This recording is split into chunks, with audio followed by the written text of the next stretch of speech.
Alright, here's my 9.9 Johnson. I've been through the carburetor, redid some of the fuel system, put a new thermostat and cover in it. Impeller seems to be okay. I'm going to set it down for just a second so I can... Oh wait, never mind. I forgot I got electric start. Check this out. Just going to go bam.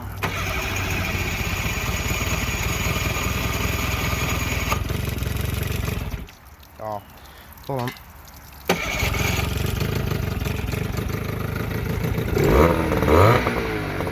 There we go.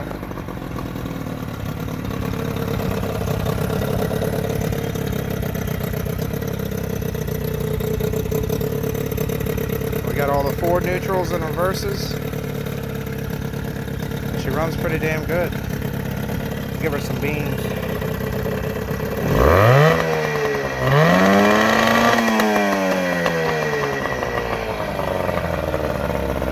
I think her nickname should be Screaming Jimmy.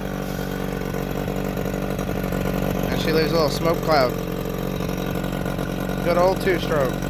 Let her eat.